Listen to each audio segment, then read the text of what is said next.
Olá, meus amigos! Bem-vindo ao AN Cursos e Concursos. Como prometido a vocês, o nosso foco sempre buscará a prática jurídica. Nessa primeira aula, nós gostaríamos de tratar sobre o Pacto Federativo e a recente decisão do Supremo Tribunal Federal sobre o bônus regional na Universidade Federal do Sergipe. Meu nome é Ariosvaldo Neto, eu sou professor de Direito Constitucional, por enquanto só para o nosso canal, e nós temos o nosso canal aqui, AN Cursos e Concursos. Eu advogo na área do direito público, advogo direito previdenciário, direito administrativo e no direito constitucional. E também fui estagiário da Defensoria Pública Federal durante 1 ano e 4 meses. Lidei muito com matérias de direito público, administrativo e etc. Então, vamos aqui ao foco da nossa aulinha, que é tratar do Pacto Federativo. Já peço que você deixe o seu like e compartilhe para os seus amigos. Vamos lá. Nós temos aqui o julgamento de 2 importantes julgados, no final do ano de 2023 e esse agora no mês de fevereiro. A ADI 7485 da Paraíba, de relatoria do ministro Gilmar Mendes, e o recurso extraordinário 14.70.273 de Sergipe, de relatoria do ministro Cristiano Zanin.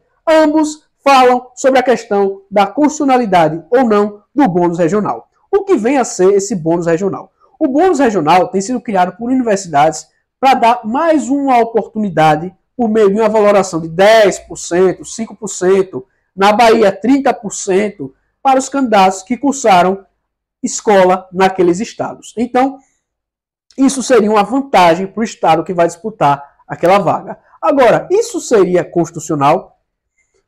Em Sergipe, no ano de 2019, a UFS tentou regulamentar isso para o campus de Lagarto, tendo como objetivo o desenvolvimento daquela região. Vamos olhar o que decidiram os competentes ministros do Supremo Tribunal Federal. Primeiramente, esses 2 tipos de ações aqui são diferentes. E eu vou dizer por quê para você.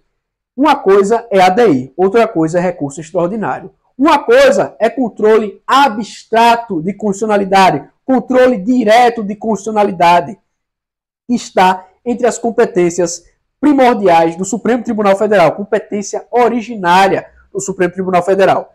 Outra coisa é o recurso extraordinário, que vai ser um recurso de natureza constitucional, que está também nas competências do Supremo Tribunal Federal, mas você tem que chegar até lá ventilando ofensas à Constituição Federal. Deve haver o pré-questionamento por meio de embargos de declaração junto ao Superior Tribunal de Justiça, junto às instâncias que são responsáveis por julgar aquele recurso que nasceu na instância competente. No caso de Sergipe, nós tivemos uma ação civil pública ajuizada pela Defensoria Pública Federal por uma candidata ao Enem, o SISU, que estava insatisfeita. E como a Defensoria Pública Federal tem a competência para entrar representando direitos difusos, direitos coletivos, e achou pertinente, foi no primeiro grau e entrou. Essa ação caiu para a primeira vara federal e foi julgada improcedente. Foi para o Tribunal Regional Federal, foi julgada improcedente. Foi para o Superior Tribunal de Justiça e foi julgado improcedente. E agora nós tivemos uma decisão monocrática do ministro Cristiano Zanin negando seguimento à ação, dizendo que não houve pré-questionamento da matéria constitucional e dizendo que, em tese, a resolução da UFES violaria o princípio da isonomia federativa. Vamos tratar aqui o que vem a ser essa federação. O artigo 1º da nossa Constituição Federal, lá no caput. O que é o caput? Se você nunca estudou direito constitucional, se você nunca estudou direito na sua vida, nós temos que tratar aqui de elementos introdutórios. O que é a Constituição? O que é o direito constitucional? A Constituição é a norma fundamental. Na teoria da norma constitucional, da norma fundamental lá de Kelsen, você vai ter uma pirâmidezinha, vou fazer aqui essa pirâmide, a famosa pirâmide de Kelsen.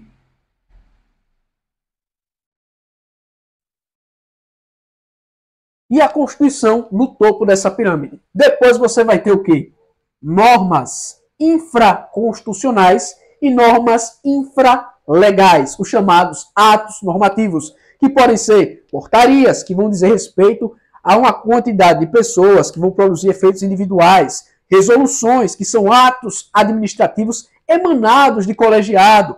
Você vai ter circulares, você vai ter decretos que têm competência regulamentar, lá previsto no artigo 84 da nossa Constituição Federal. Então, você vai ter a Constituição Federal aqui, e você vai ter o Pacto Federativo abrangendo toda essa esfera. O Pacto Federativo, se você não sabe, é um contrato firmado entre pessoas políticas. Quem são as nossas pessoas políticas? As pessoas políticas são União Federal, Estados, Distrito Federal e os municípios, que firmam um acordo político, um acordo social para que o poder seja dividido por meio de competências. Competências legais, competências administrativas e competências tributárias. Porque não existe Estado sem arrecadação. O dinheiro, os tributos são o sangue do Estado. O Estado vive de tributação. Então, numa definição de Abraham Kaplan, o Estado é aquele que detém o uso legítimo da força física, definição também de Weber. E aí ele tem um monopólio exclusivo do uso da força física, chamado poder de coerção. E isso se dá a partir da Constituição Federal. Esse artigo 1º, que vai tratar já da Constituição Federal, é que vai ter força normativa. O preâmbulo não possui força normativa. É isso que eu tenho que dizer para vocês. Então ele vai dizer o seguinte aqui, o artigo 1º. Vamos fazer a leitura da Constituição, que é extremamente importante no nosso AN, cursos e concursos.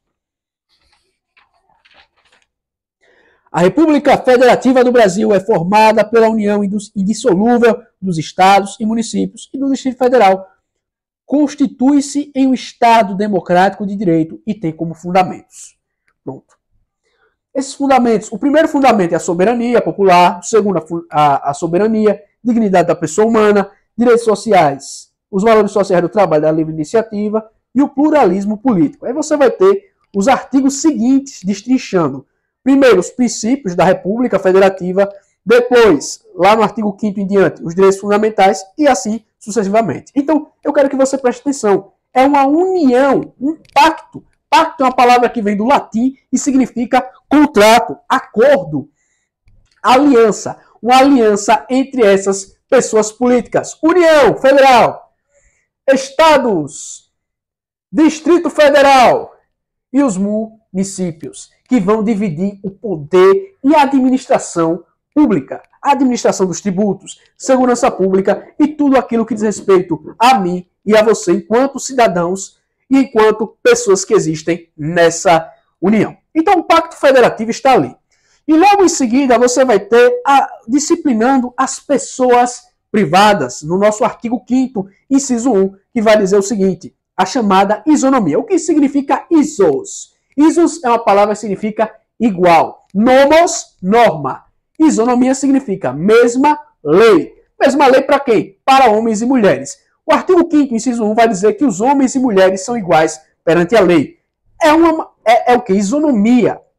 E o artigo 19 da Constituição Federal, o artigo 19 da Constituição Federal vai dizer justamente, o artigo 19, inciso 3 da Constituição Federal, vai dizer que é vedado criar distinções entre brasileiros, que as pessoas federativas que fazem parte desse pacto não podem criar distinções.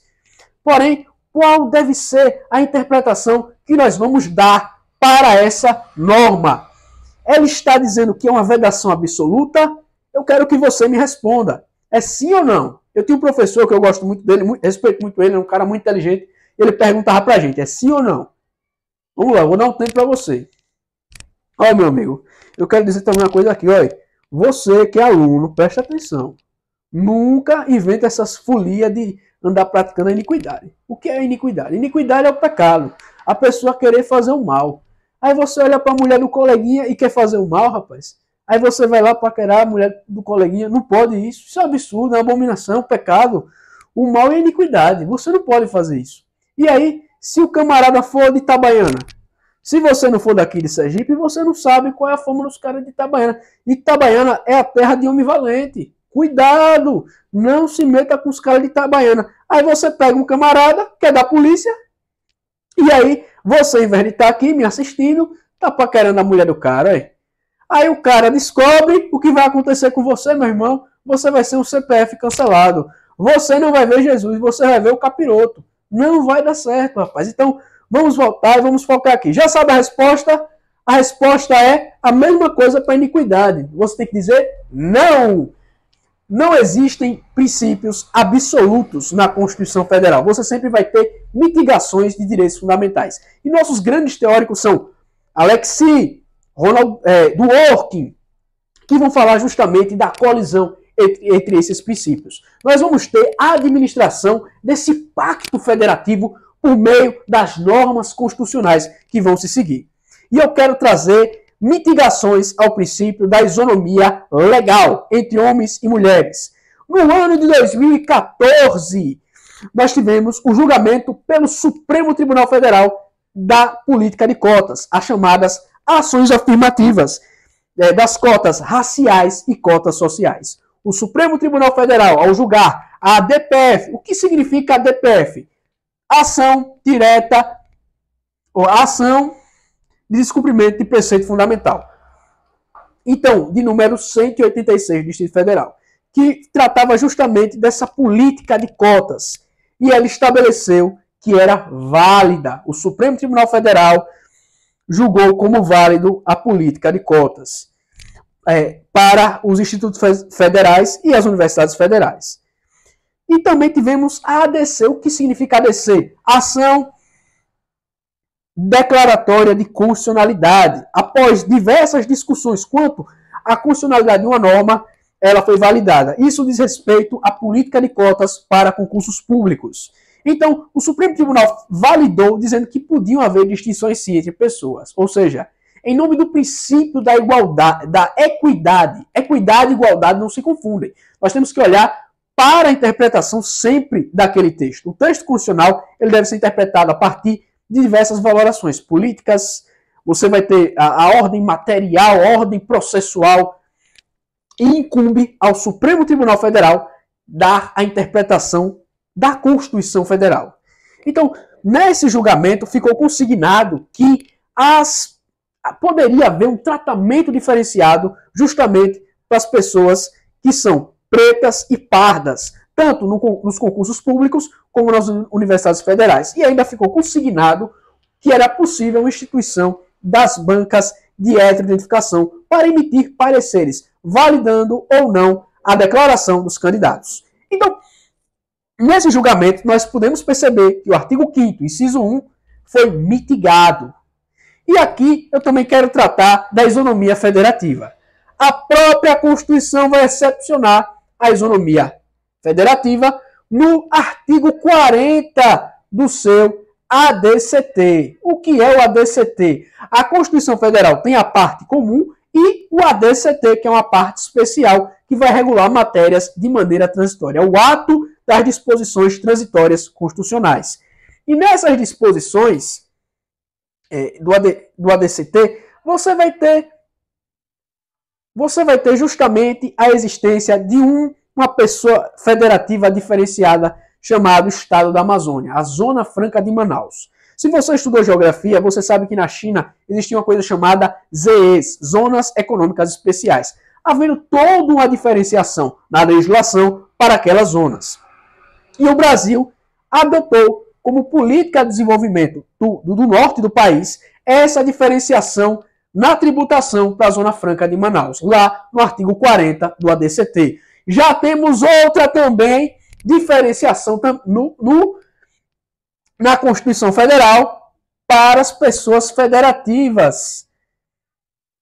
O artigo 82 do ADCT, que vai dizer respeito ao Fundo de Combate à Pobreza, que era regulamentado pela Lei Complementar 111, que prorrogava ele até 2010. E você tinha o quê? Vinculação de receitas. As receitas, via de regra, arrecadadas pela União Federal e municípios e demais pessoas jurídicas, componentes da nossa federação, não são vinculadas, mas essas seriam vinculadas também para o combate à pobreza. E eu vou trazer mais outra exceção que vai dizer respeito ao desenvolvimento nacional. uma política para tentar desenvolver as pequenas empresas, que vai estar lá na ordem econômica.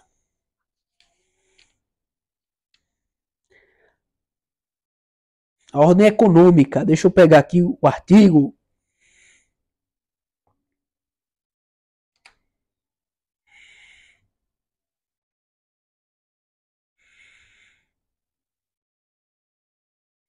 Então, o artigo 174 da Constituição Federal vai dizer o seguinte: como agente normativo e regulador da atividade econômica, o Estado exercerá, na forma da lei, as funções de fiscalização, incentivo e planejamento, sendo este determinante para o setor público e indicativo para o setor privado. Parágrafo 1º. A lei estabelecerá diretrizes e bases do planejamento do desenvolvimento nacional equilibrado, o qual incorporará e compatibilizará os planos nacionais e regionais de desenvolvimento. O que você tem aqui é uma questão interessante, porque existem planos de desenvolvimento das regiões. Nós temos aí instituições financeiras como o Banco do Nordeste, que é justamente para o desenvolvimento dessa parte econômica do Nordeste do Brasil. Empresas de pequeno porte. Você vai ter o Banco Nacional de Desenvolvimento, BNDES, apoiando indústrias. Então você está vendo que a isonomia federativa e a isonomia legal não são absolutas, excepcionadas pela própria Constituição e pela própria jurisprudência do Supremo Tribunal Federal. Então, nós temos também que, ao aplicar a norma constitucional, considerar o princípio da razoabilidade e da proporcionalidade. O direito ele não pode ser aplicado simplesmente de maneira seca. Não. E o princípio da razoabilidade e proporcionalidade, que está lá no artigo 78 do CTN, que é o Código Tributário Nacional, vai falar do poder de polícia. Mas ele também se aplica às decisões administrativas e judiciais. Quando você olha para tentar tratar todas as pessoas federativas de maneira igual, isso não é possível. O Estado de São Paulo, por exemplo, tem uma tributação enorme em relação à arrecadação. A arrecadação do Estado de São Paulo é muito maior que a arrecadação do Estado de Sergipe. De modo que a Universidade de São Paulo ela tinha um orçamento que era metade do orçamento do Estado de Sergipe recentemente, 5 bilhões de reais. O orçamento de Sergipe, eu acredito que está em 14 bilhões, 15 bilhões de reais. E o orçamento da USP, só uma universidade pública, era praticamente o orçamento do Estado de Sergipe, do qual eu falo para vocês. Então não existe simplesmente uma igualdade substancial entre as pessoas federativas. Hoje, o orçamento geral da União Federal é enorme comparado com o orçamento de vários estados do Nordeste reunidos. Infelizmente, nós aqui no Nordeste temos esses problemas de ordem de desenvolvimento, seja das empresas e seja da própria pessoa jurídica de direito público, o Estado, enquanto ente organizador. Então, voltando aqui também para falar, nós temos a questão do Simples Nacional. O Simples Nacional, que ele é previsto na nossa Constituição Federal. O Simples Nacional, ele está aqui, deixa eu pegar aqui.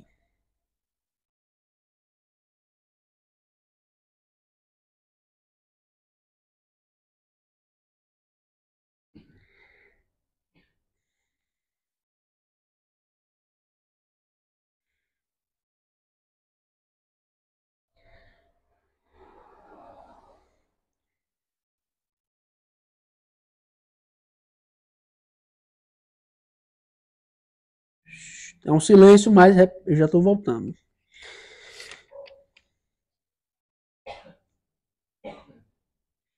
Sim, o artigo 179 da nossa Constituição Federal. O artigo 179 da Constituição Federal, que é regulamentado pela LCP 123, o chamado Simples Nacional. E nesse Simples Nacional você vai ter condições diferenciadas de tributação e de licitações e de processo também fiscal para empresas de pequeno porte. Microempresas, empresas de pequeno porte, MEIs. Então, o objetivo é arrecadar tributos de maneira unificada por meio de um único documento fiscal, reduzir as obrigações tributárias principais, o tributo em si e as obrigações tributárias acessórias. O dever de prestar informações, o dever de registrar suas operações realizadas. Então, o Simples Nacional, ele facilita a vida dos empreendedores.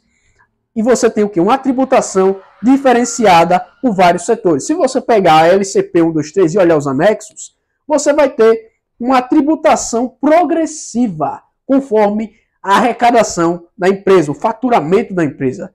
E aí você vai ter faixas de arrecadação tratando justamente dos tributos da União, do Estado e dos municípios.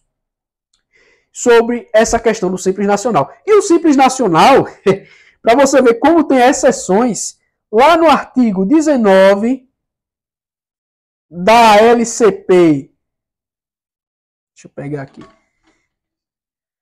O artigo 19 da LCP, artigo 19. Artigo 19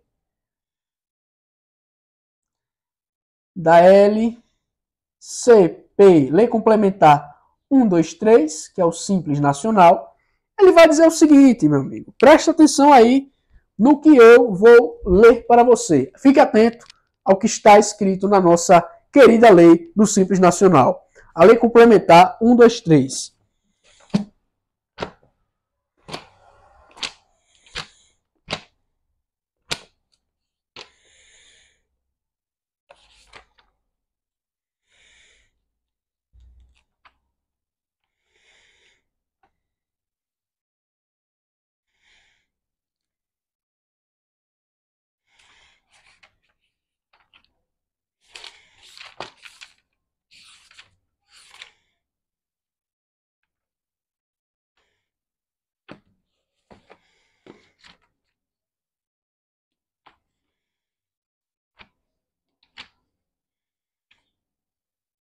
Lá no artigo 19. Sem prejuízo da possibilidade de adoção de todas as faixas de receita previstas nos anexos 1 a 5 desta lei complementar, os estados cuja participação no Produto Interno Bruto brasileiro seja de até 1% poderão optar pela aplicação de sublimite para efeito de recolhimento do ICMS na forma do Simples Nacional dos respectivos territórios para as empresas com receita bruta anual de até R$1.800.000. Ou seja, a depender o que é essa participação no PIB, vai depender do tamanho do orçamento do ente federativo. Ele vai poder fazer uma tributação diferenciada, excepcionando a própria exceção. Então você vê que existem várias exceções na interpretação, tanto da isonomia legal como da isonomia federativa. Eu vou apagar o quadro aqui. Se você anotou, ótimo. E nós estamos estudando o quê? Pacto Federativo. Justamente essas questões aqui envolvendo a capacidade de criar distinções entre brasileiros, que é possível segundo a própria Constituição Federal e o entendimento do Supremo Tribunal Federal. Nós temos também mais outra exceção. Eu vou trazer mais outra exceção que vai de encontro a esses julgados. E qual vem ser essa exceção? Também na área tributária, que é a chamada progressividade das alíquotas. O imposto de renda começa com a alíquota zerada para uma faixa de renda. Depois vai subindo para 7,5%, até chegar a 27,5%, quase 30% do valor da renda do cara. Imagine você levar uma lapada dessa. Então você tem uma progressividade nas alíquotas, tanto do Simples Nacional como do imposto de renda. Então você já está vendo aí que esse princípio da isonomia legal é mitigado em detrimento do princípio da capacidade contributiva do direito tributário. É o chamado princípio da capacidade contributiva. E nós temos aqui, em relação aos próprios entes federativos e o setor produtivo, que é extremamente tributado e onerado pelo Estado, tributação diferenciada e pode ser excepcionada pela própria exceção, que é o Simples Nacional. Condições diferenciadas para licitações de empreendedores, você vai ter prazos diferenciados. Agora você tem, por exemplo, uma decisão do CNJ dizendo que é para extinguir a execução fiscal de até R$10.000. Um município pequenininho, que já tem a sua procuradoria ali sofrendo, já tem a sua secretaria do Tesouro sofrendo para arrecadar. Isso, vocês acreditam que essa decisão ela é razoável do ponto de vista da interpretação do artigo 19? da Constituição Federal, não é possível criar distinções entre brasileiros. O CNJ criou, extinguindo execuções fiscais de até R$10.000 contra os contribuintes. É bom para o contribuinte, mas é ruim para as finanças públicas. Nós temos que pensar em toda a equação na hora de operar o direito, não só uma interpretação que vai favorecer indivíduos de maneira específica, mas interpretar também à luz do princípio do interesse público sobre o interesse privado, sobre a supremacia do interesse público sobre o interesse privado, melhor dizendo, o poder império do Estado, o interesse da coletividade. E voltando aqui, para terminar essa aula, que vai ser disponibilizada no YouTube, vamos tratar do artigo 3º da Constituição Federal. O artigo 3º da nossa querida Constituição Federal, que vai falar justamente no inciso 2 e 3 sobre o combate às desigualdades, combate à pobreza, justamente sobre o que está sendo tratado nessa tentativa da UFES. O inciso 2 fala de garantir o desenvolvimento nacional. E o inciso 3 de erradicar a pobreza. Então, olhando para a Constituição Federal, isso já foi feito em relação à tributação? Foi feito. Simples Nacional, Zona Franca de Manaus, Fundo de Combate à Pobreza, políticas afirmativas de cotas sociais e cotas raciais. Então, um bônus regional de 10% a 5%, na minha interpretação da Constituição, é constitucional. Então, o Procurador-Geral da República, que é a autoridade responsável por fiscalizar o direito, o Procurador-Geral da União, PGU, que é o chefe máximo na hierarquia da Advocacia Geral da União, o Defensor Público Geral, devem olhar justamente de maneira sistemática para a interpretação do direito constitucional. Interpretação prática. Então nós falamos aqui sobre controle concentrado, controle difuso em uma aula só. Do princípio do pacto federativo, do princípio da isonomia, dividida em isonomia legal e federativa, princípio de capacidade contributiva e da possibilidade de criar distinções entre brasileiros dentro da própria Constituição e dentro da própria interpretação do Supremo Tribunal Federal, que é o órgão incumbido de velar pela Constituição. Então, é isso que eu tenho para dizer para vocês. Nós temos outras exceções que dizem respeito justamente à idade da pessoa, que é a concessão do benefício de prestação continuada. Você vai ter exceções também tratando da aposentadoria de professores, aposentadoria especial, que é para pessoas do campo, que você vai ter uma redução aí de 5 anos, praticamente. As mulheres podem se aposentar com 55 anos, os homens com 57, então já são diferenças muito positivas em favor da coletividade. Deixa eu olhar aqui para não falar besteira.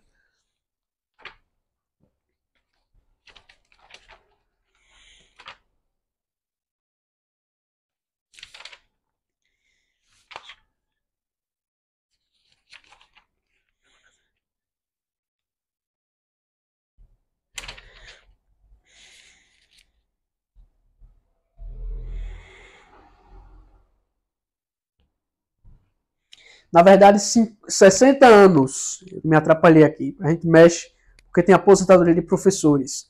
São 60 anos de idade para homens e 55 anos de idade para mulheres. No caso da Previdência Comum, são 62 anos para as mulheres e 67 anos para os homens. Então você tem uma redução legal.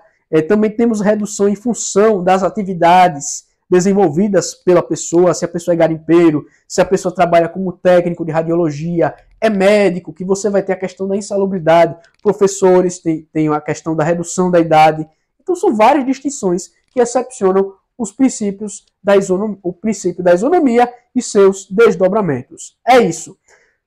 Falei de várias coisas aqui, falei de várias exceções e acredito que essa norma é constitucional justamente porque tenta fazer com que as regiões mais pobres tenham mais chance de ingresso nas universidades. Eu acredito que em algum momento o Congresso Nacional, o presidente, porque é competência dele administrar a a questão da organização administrativa, a competência dele, lá por força do artigo 61 da Constituição Federal e do artigo 84, pode propor uma lei de caráter nacional excepcionando isso.